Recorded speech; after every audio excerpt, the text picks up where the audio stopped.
if you talk to Muslims, when the three things they have to defend are the book, the man, and the place. I call it the book, the man, and the place, making it real short. The book would be the Qur'an, the man would be Muhammad, and the place would be Mecca. Those three.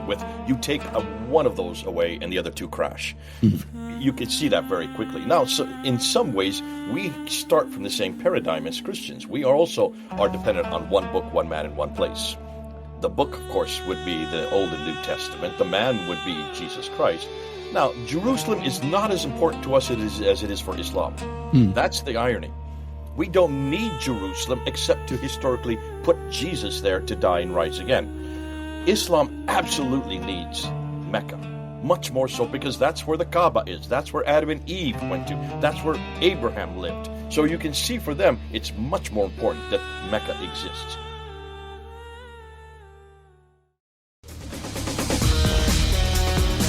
Saturday night, June 3rd, 2017. I'm in London, and I'm due to speak at a church the next morning when the news strikes that 3 Muslims affiliated with ISIS attacked civilians on the London Bridge. 8 people are killed, over 40 are wounded. The 3 Muslims are gunned down by police. And so that night, that happened at about 10 at night, London time. I heard about it and I immediately changed my message for the next morning to "If God, why evil? Why would he allow this to happen?" Well, I knew that Sunday, that very next day, in a place called Speaker's Corner, I think that's in Hyde Park, that my friend Jay Smith might be there. Jay is a legendary defender of the faith and someone that tries to show Muslims why Christianity is true and Islam is not. He had been in London for at least a couple of decades, and he would every Sunday go to Speaker's Corner and interact with Muslims. So I knew he would be there if he was in town. So I went there. And indeed, he was there on a little ladder and Muslims were surrounding him. And you need to meet Jay Smith if you've never met him before. He's here right now, Dr. Jay Smith. Right now he's in Pennsylvania, but for about 3 decades, he was in London. Jay, it's great to have you on the program. How are you? Well, Frank, good. I haven't seen you since that day. That was many years ago. Yeah, that was what, 8 years ago? Yeah. And I knew you would be there that day because I had heard about you going to Speaker's Corner in Hyde Park every Sunday and interacting with Muslims. And that day, I remember you got up on that little ladder and you were saying, your Quran actually commands what happened last night on London Bridge. And the Muslims were coming after you over that. Do they deny that the Quran speaks about violent jihad, Jay? Yeah, and what they would do is they would try to say this is internal jihad. This is peace. This is only in the context of war. It's not against innocent people. They would try. They would struggle. It's very difficult to defend against that because there's verse after verse after verse. Slay the unbeliever wherever ye find them. Besiege them. Lay in wait for them with every kind of ambush. That's chapter 9, verse 5, known as the sword verse. Make war on the people of the book. That's chapter 9, verse 29. I mean, there's so many verses. There's about 160 of these verses that are full of violence. And that doesn't give you a context of, because of this, do this. It is in all contexts, you just slay the unbelievers. Now, what kind of response over about 30 years of going to Speaker's Square have you gotten? I mean, have you had Muslims go, hey, that's a good point, and maybe later convert? They're not going to do it in public, we know. I know you've been beaten. I know you've been kicked. You've been stabbed. Tell our viewers and listeners the kind of range of experiences you've had with Muslims right there at Speaker's Corner. Yeah, I started going down there in 1992, and I went all the way up until 2017. So 25 years I was down there. Not every Sunday. Any Sunday that I was in town, I was there. But I traveled an awful lot too. Frank, what we noticed, when in the 1990s, they were very violent. That's true. 1990s, you would get beat up. I got my glasses broken. it was not a nice environment in the afternoons. What tends to happen at Speaker's Corner, in the morning, the Christians come, and they should be in church, but they're not, and they're there yelling, "You must be washed by the blood of the Lamb," and no one understands a word they're saying. By lunchtime, then the homosexuals show up, and then come the socialists, and then come the Nation of Islam. They start to show up about mid-noon, and then about 3 o'clock in the afternoon, the Muslims start to show. They're always the latest ones there. Once they come, everybody else leaves, and they take over the corner. That's when I show up. I make sure I'm there when they're at their strongest, or when they're at the most belligerent. And there was only about 4 or 5 of us that would show up when they were there. And of the 4 or 5 of us that were there, we were all 4 evangelical Christians, but I was the only one that had any Islamic background. I had 2 master's degrees by that time, one in divinity and one in Islamics. So I was the only knowledgeable one of the 4 or 5. So you can see, 5 of us against hundreds. You can see we were overwhelmed. And we were not on any ladders. We were just on the ground trying to engage with those on the ladder. And as you know, you're on the ladder. You're on the ladder. You have an awful lot more control and power. And so that's what was happening in the 1990s. In 2001, right after 9/11, everything changed. Islam no longer was a religion of violence. Now it became a religion of peace, almost overnight. And suddenly the narrative changed. So they had to be peaceful. And it became a lot nicer and a lot easier and much more of a benevolent environment. And it has retained that pretty much all the way till today. I mean, there is the occasional violence. My colleague Hatun Tosh has been beaten up and she's been stabbed there at the corner. But that's rare that happens anymore. It's mostly just shoving. Every once in a while, somebody gets punched in the face out of anger. But it's usually people who go off the top and are not out of control. So it has changed enormously since 9/11. Now, that's not to say that the narrative, though it's changed, it's not to say that the tension and certainly the anxiety and certainly the energy, and as I like to call it, the theater. It's great theater down there, and that's why you want to get up. When I started, I never was on the ladder. I was always on the ground. I now realize you're on the ladder, you control an awful lot more, because then you can pretty much control what the agenda that you want to push that day. When you were there, the agenda was very much on what had just happened the day before, and so that everybody who was coming to the corner wanted to talk about it. Because the Speaker's Corner is a place where it's the only place on earth you can do this. You can actually criticize Islam head on. You can criticize the Prophet and you can criticize the Qur'an. So you can see why, if it's the only place on earth we can do that and we're protected, and we don't have guns in Britain like you have here in the United States. No one's going to pull out a gun and shoot you, even if they get angry with you. The most they're going to do is bop you in the face, and that's about it. So you can see the freedoms we have there are enormous. And it's a magnet for Muslims because most Muslims come from oral cultures. And people who are able to orate, people who are able to really take and go toe-to-toe with someone else and hold their own and win the debate are elevated to huge lengths. We have somewhat the same thing in Christianity. The problem is we don't train people to do that. There's no homiletics class. I don't think you went to one or I went to one where we were asked to get up and actually take on a hostile crowd and then to defeat them in public debate, going one-on-one, back and forth. No, we get up in front of our audiences, and we have 3 points of what we're trying to make sure that there's a scriptural support for it, finish the 3 points and with a conclusion, and then walk out the door and shake the hands of the people who loved your message and keep it to 20 minutes. So where do we have an institution that teaches people to go toe to toe like this but Speaker's Corner? So it is unique, and it's a great place to learn that craft. We try and do some of that at our training, our Cross-Examined Instructor Academy. We hold every summer. We'll be doing it here in a couple of weeks. But yeah, there's nothing like Speaker's Corner. And Jay, you had a bunch of hostile people around you that morning, that afternoon, trying to get you to basically contradict the Quran, and you wouldn't do it. You kept saying, "Oh, this is what the Quran commands. How come you guys aren't with the Quran?" And having a Quran in your hand really helps. That's right. What they don't have. They never bring a Quran to. They They never. never have Qurans because they know that all the damage is in that book. Well, one of the Here, reasons I'm having you on right now, Jay, is this is the because Quran we used. that's it Same right one. there. It's all beat up. Yes. Same one when you were there. You've had that taken from you 5 times by Muslims, and the cops always got it back, huh? Yeah, it's really beat up because it's been stolen, returned, stolen, returned. The one thing police do help me with is get my Quran back.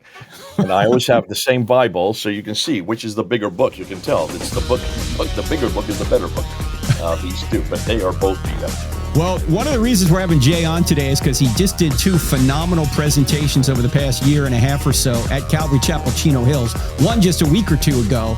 And we're going to unpack some of that and put those shows in the show notes because you have to see them. They're very visual. All right, don't go anywhere. We're back with Dr. Jay Smith on I Don't Have Enough Faith to Be an Atheist, back right after the break.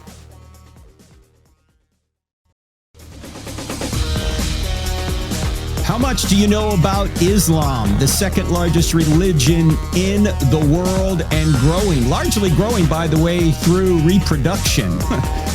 Christians don't reproduce, Muslims do, and that could create a problem long term, not just for the fact that Muslims will overtake Christians in terms of population, but it could create problems when it comes to Sharia law and freedoms that you currently experience. They may go away unless things change. And how can we reach out to these people to show them that Christianity is indeed true and Islam is not? Well, there's no better man on the planet who does that than Dr. Jay Smith. He's my guest today. And Jay, just this past Sunday, your presentation at Calvary Chapel, Chino Hills popped up on my YouTube feed, and my wife and I on Sunday afternoon watched your entire 2-hour presentation at Chino Hills from just about a week or 2 ago. It already has about 500,000 views, and we can't recreate that whole presentation here. It's so visual, it's so well done, but I do want to point out that you say that Islam is built on a 3-legged stool. What's the 3-legged stool? Yeah, I put it that way because if you talk to Muslims, when the 3 things they have to defend are the book, the man, and the place. I call it the book, the man, and the place, making it real short. The book would be the Qur'an, the man would be Muhammad, and the place would be Mecca. Those 3. You take one of those away, and the other 2 crash. You can see that very quickly. Now, so in some ways, we start from the same paradigm as Christians. We also are dependent on one book, one man, and one place. The book, of course, would be the Old and New Testament. The man would be Jesus Christ. Now, Jerusalem is not as important to us as it is for Islam. That's the irony. We don't need Jerusalem except to historically put Jesus there to die and rise again. Islam absolutely needs Mecca, much more so because that's where the Kaaba is. That's where Adam and Eve went to. That's where Abraham lived. So you can see for them, it's much more important that Mecca exists. But the greatest thing, the most difficult problem for Muslims is Mecca. If you take away Mecca, then you have no Muhammad or the Quran, because both Muhammad and the Quran are absolutely dependent on Mecca. When you say take away Mecca, do you mean that Mecca didn't exist in, say, 610 AD when Muhammad supposedly gets his first revelation? It didn't exist at all until about the 8th century, about 100 years later. There was no Mecca. There is no description of any place. There's no reference to this place in any documentation. It's not on any maps. It's not on any inscriptions. You can't find any place for it. And you can see why. Just look at a map and you'll see the difficulty. It's in the wrong place. There is no one down that far south. No one lives in a desert like Mecca, where Mecca is situated. And the only other place that's nearby is called Yathrib. And according to the historians, the Yathrib, which is up on the plateau with an aquifer below it in order to give it water, it only could support 200 people. Mecca has no aquifer, and it's down off about 3,000 feet off the western plateau. All of the towns, the little oases, includes Sana and Najran and Taif and Yathrib and Taibuk and Khaybar and Gaza up to the north. All of them are along the western plateau. Mecca is off the western plateau, has no water. If you don't have water, this is how quick it is. No water, no food, no people, no people, no towns, no cities, no history, no civilization. It's as simple as that. You got to have water. And So, something as simple as that, why in the world did they choose Mecca? Because without Mecca, what do you do with Muhammad? He was born there. He spent his first 52 years there. What are you going to do with the Quran? Half the Quran comes from Mecca. What are you going to do with the entire traditions that are all dependent on this man at living in that place? Take Mecca out and you take the other two down as well. Now, so obviously, you need to look at those other two, and we can do that. if Mecca became some sort of town in, say, what, the 700s AD? Is that what you're saying? 600s, late 600s, about 690. About is 690. what So we're this thinking we assume is now. this is 60 years after Muhammad dies. It starts to become. How does it become a town even then? Where did they get water at that point? Well, obviously, you've got to supply water. And so Yeah. water is starting to be supplied. There's an aqueduct that's still there. Queen Zubaydah in the 9th century started bringing water down from Taif, way up up on the plateau, down to Mecca. You can see there are still vestiges of that aquifer that are there. So you can see it was an enormous dilemma from the very beginning, from the get-go. So you can see immediately this was something that had to be rectified. But getting back, we can go and unpack Mecca on that. You can go for hours just on Mecca. Oh, you do a great job in the presentation. So people are Okay. going to have to watch Watch these the presentation. presentations. But sorry, go ahead. So if you don't have Mecca, Frank, the two other areas that are absolutely important are that book and the man.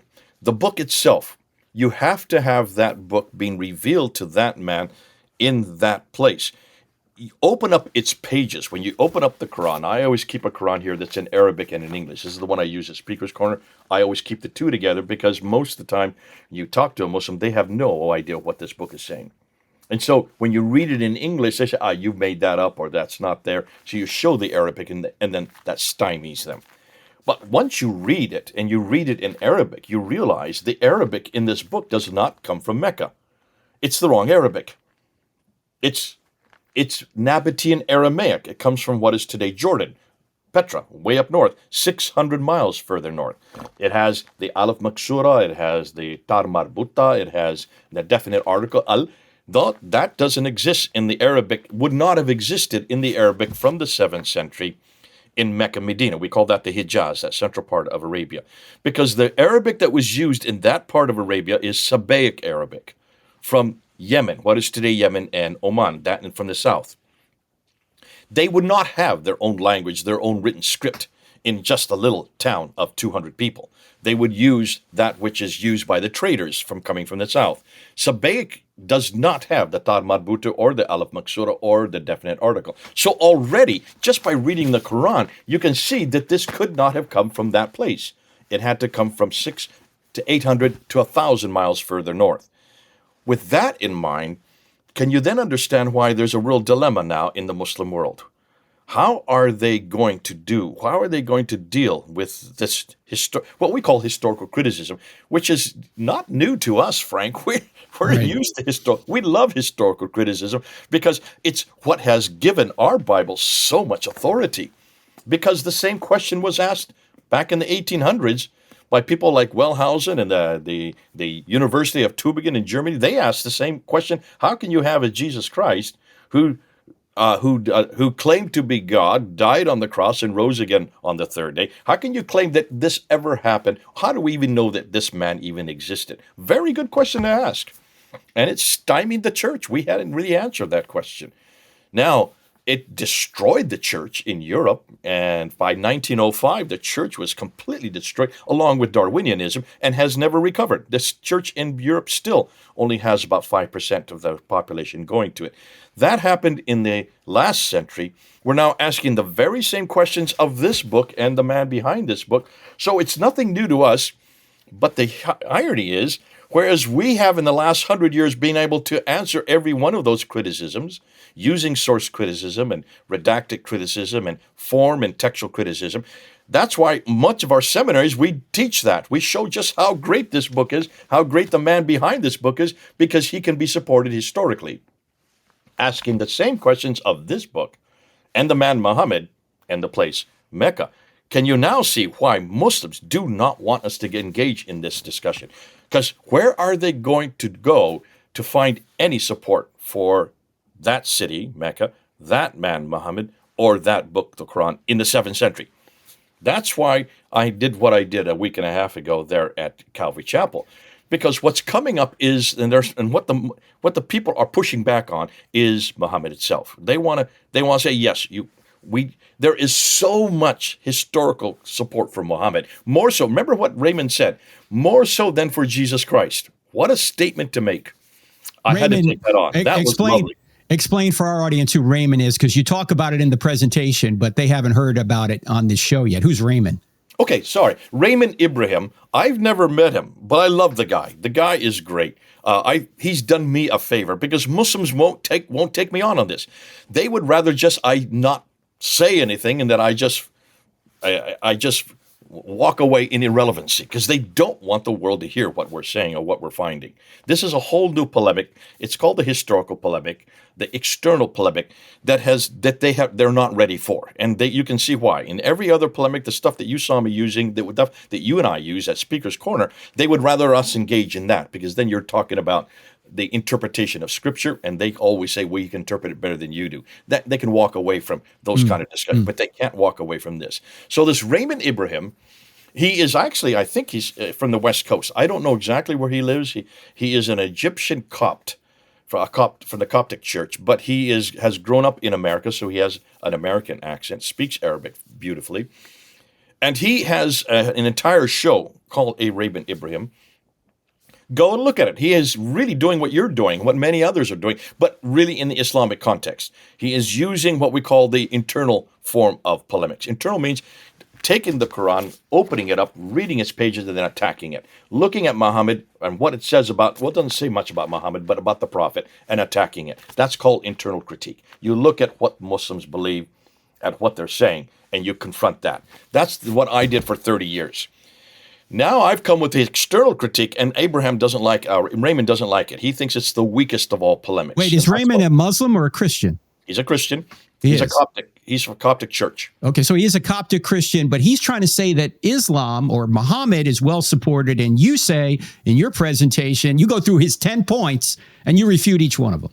Every one of them. Yeah. No, there are more than 10, but the 10 major points. Right. And so what he is, and you can see for an awful lot of Christians who have, like David Wood is the same way, or Hatun Tash, my colleague, they are all trying to shut me down, because if there was no Muhammad, then where are they going to go for all their great work, all their great material to attack him?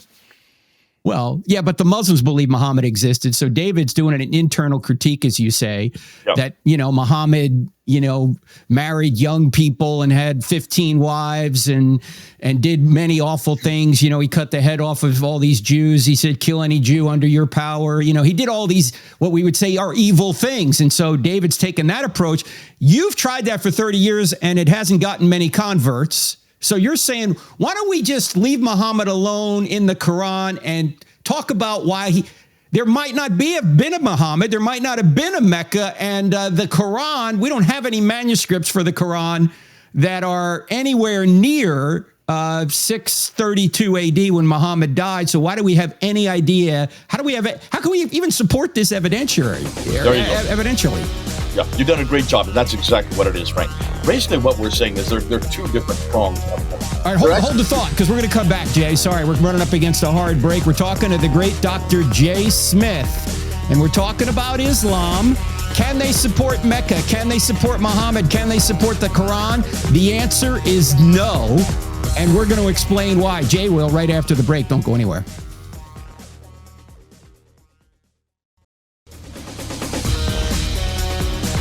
Is Islam true? Was there a Muhammad?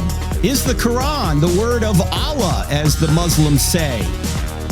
Did Mecca exist during the time that Muhammad allegedly was there? He was born in 570 AD, and he allegedly died there in 632 AD. Is that true? My guest today, Dr. Jay Smith, is an expert on this. He's been dealing with the issue of Islam for decades. And he interacted with so many people over the years at Speaker's Corner in Hyde Park in London. He's very good at street apologetics and also academic apologetics. That's why he's here. Before I get back to Jay, I do want to mention a lot of you probably have thought that our trip to Israel has been canceled. It's not canceled. We're going in October, Lord willing, unless something crazy happens between now and then. But we're going to start in Jordan, go to Israel, and then Egypt.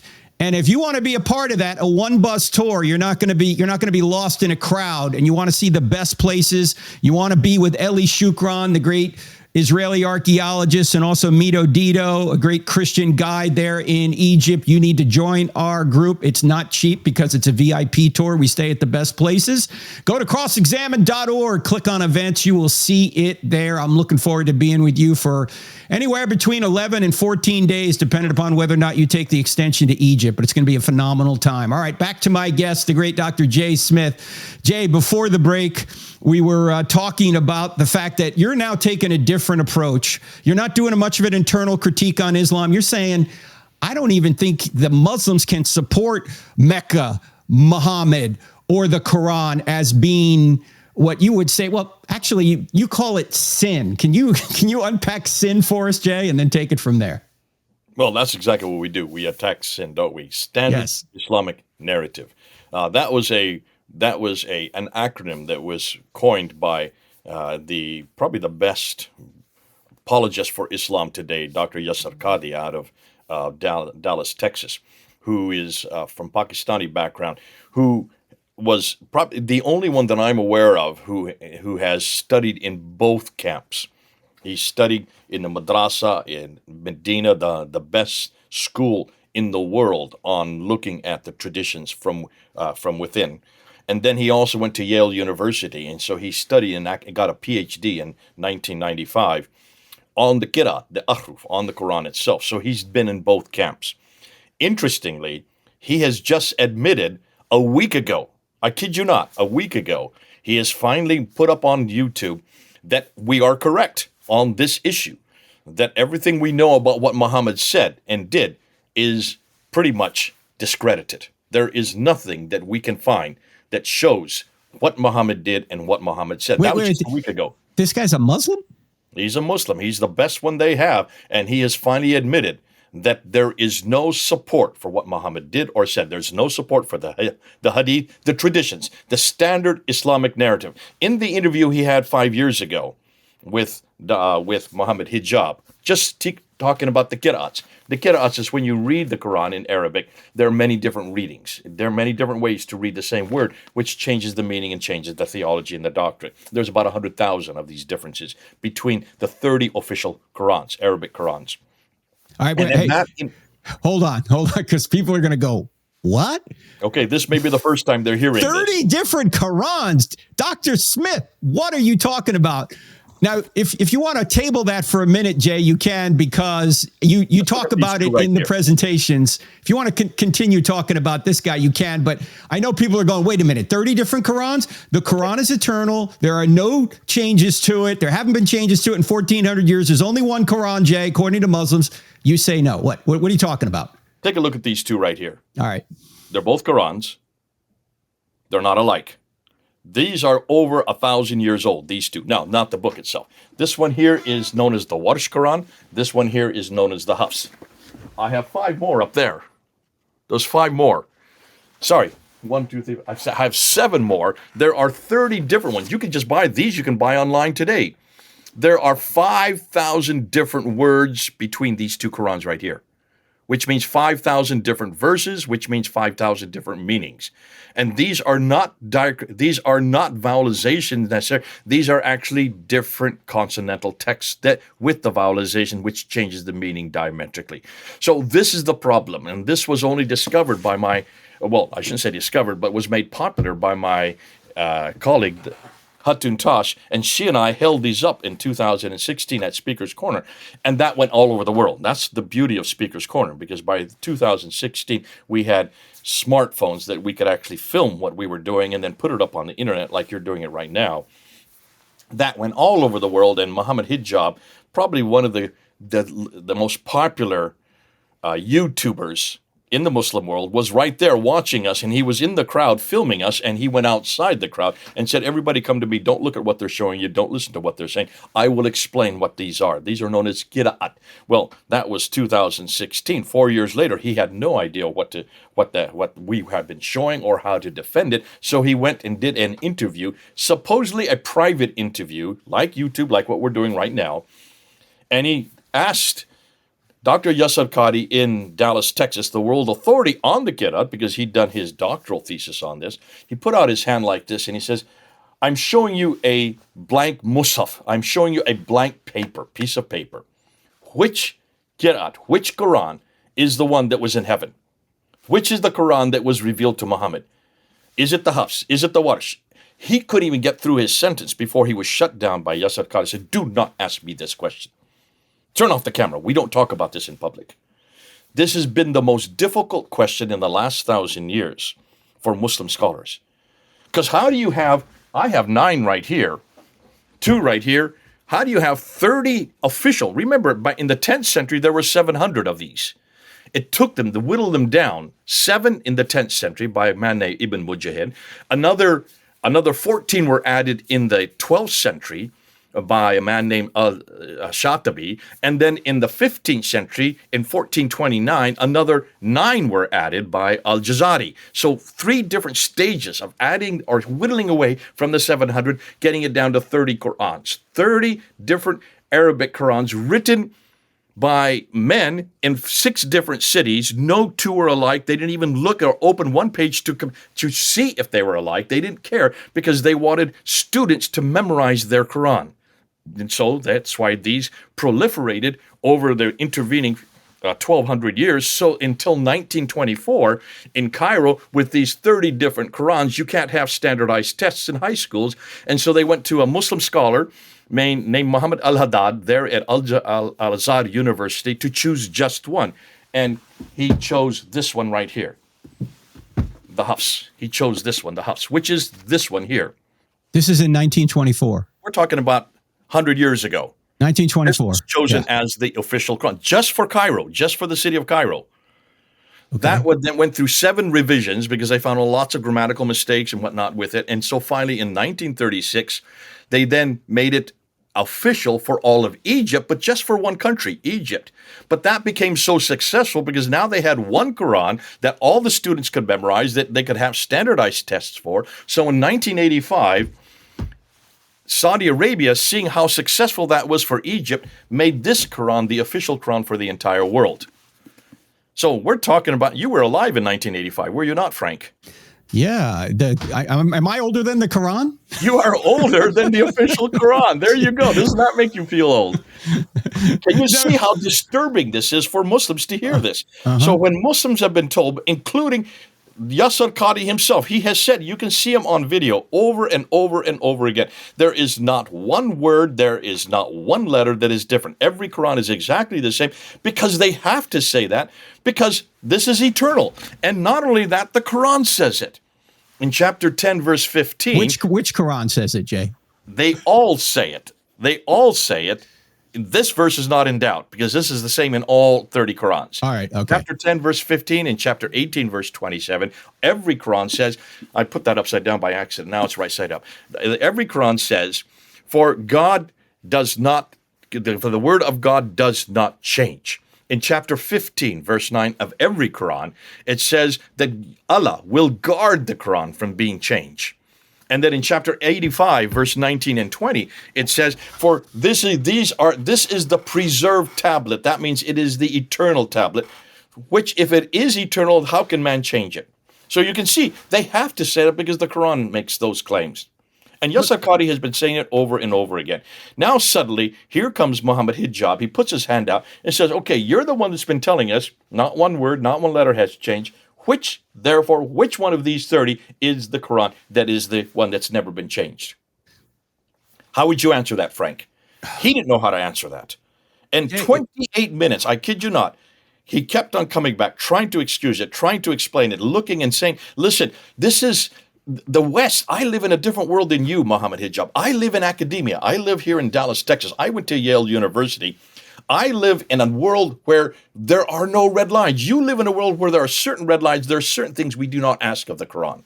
And we don't go beyond that line. And this is one of those questions. You do not ask this question of the Quran. But Jay, whatever happened to the idea that the third Caliph Uthman in about 652 standardized the Quran? Because they will admit there were different versions because it wasn't written down by Muhammad, right? And he sort of put together the Quran in 652. Is that not true? What happened? All gone. What do you mean it's all Why? gone? Well, source me where you just said that. Where does that story come from that you've just mentioned? Well, it comes from them. It comes from them. That's what they'll say. Where? Not them. Where? I don't know. I don't know where I read it. It comes from Sahih al-Bukhari, volume 6, hadith number 509 and 510.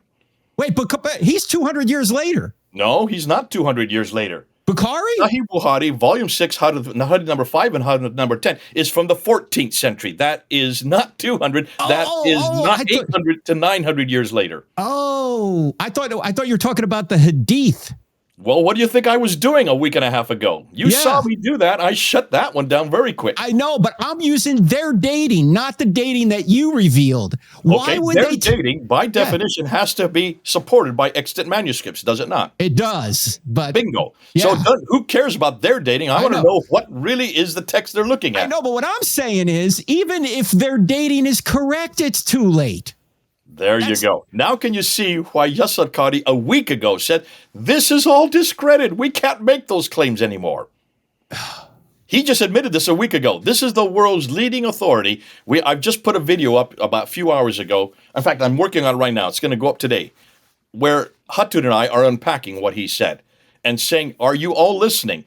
This is now, the Standard Islamic Narrative is now being thrown under the bus. Well, we've got to put this in the show notes, Jay. As soon as you get that video up, send it to me. We'll put it in the show notes of this show. Ladies and gentlemen, you're listening to this show. You got a lot of homework to do because you're going to watch both of Jay's videos and this new video if you want the truth about this. And how do you reach your Muslim friends with this? We're going to talk about it right after the break. Don't go anywhere. You're listening to I Don't Have Enough Faith to Be an Atheist.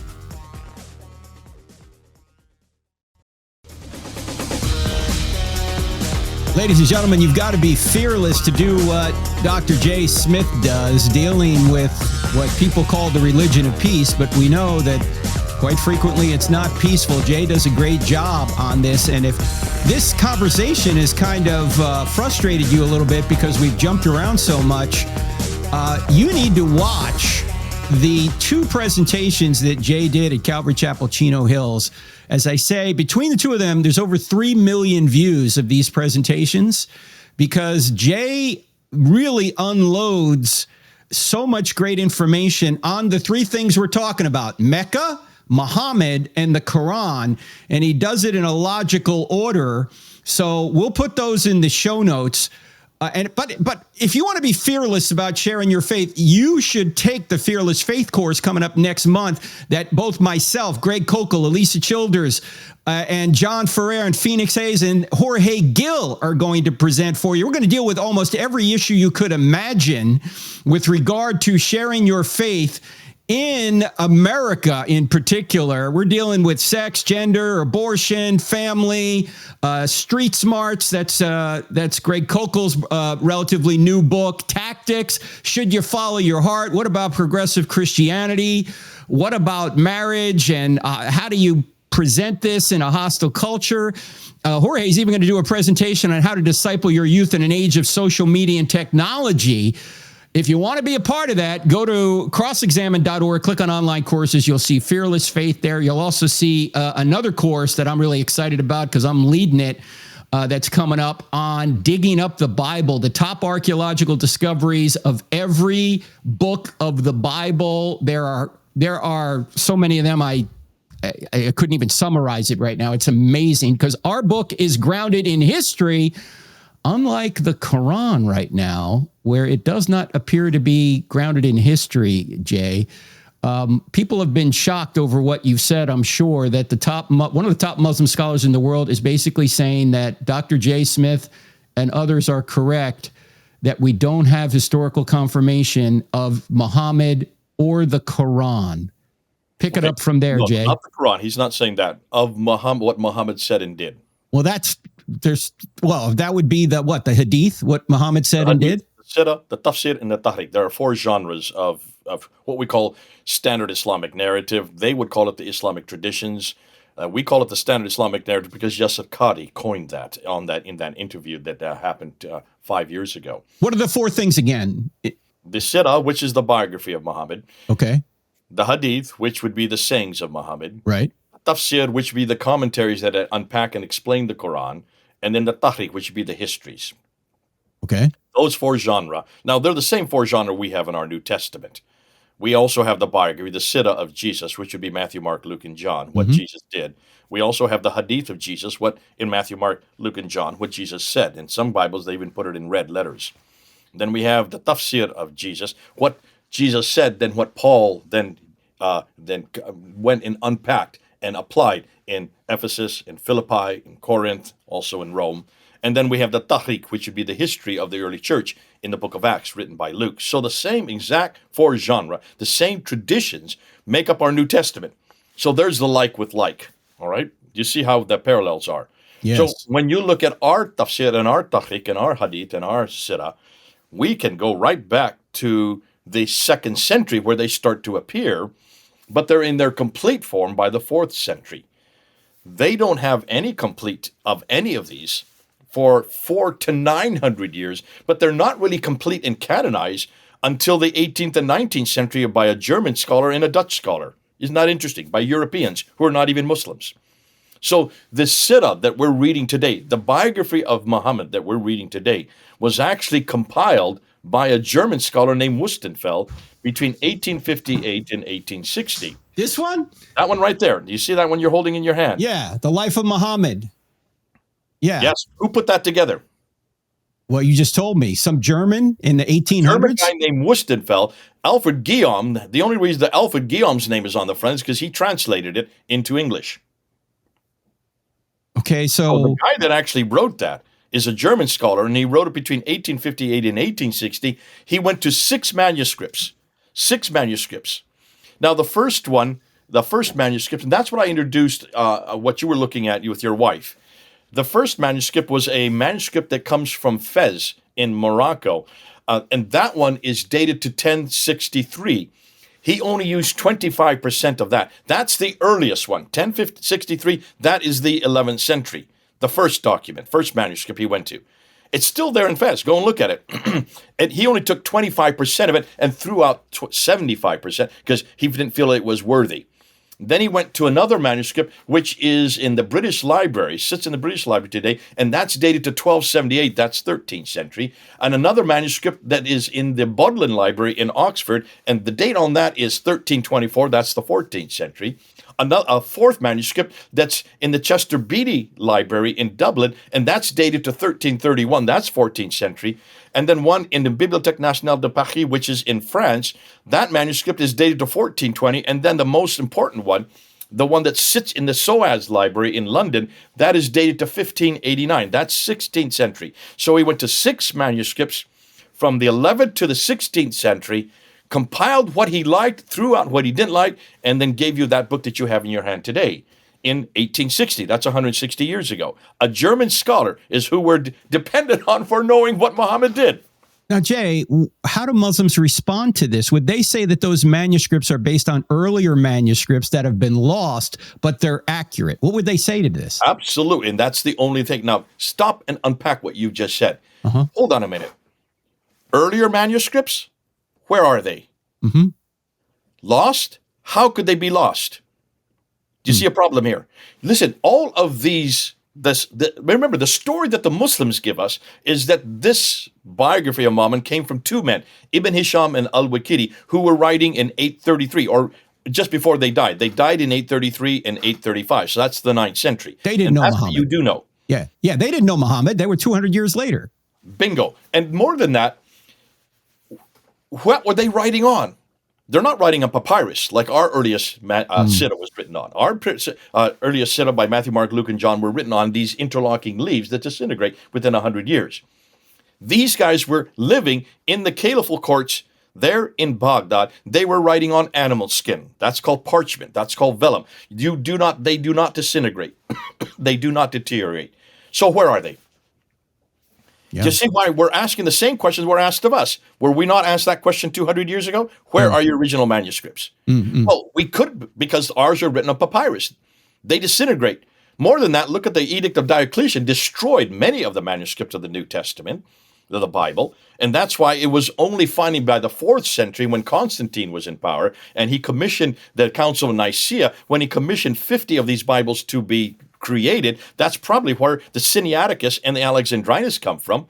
I'm sorry, the Sinaiticus and the Vaticanus come from, which are on animal skin. And look at them. They're in the British Library. They're in Rome. Look at them at the Vatican Library. They are as nice today as the day they were written on. They don't deteriorate. Yeah. So there's no excuse for Muslims not to have their originals.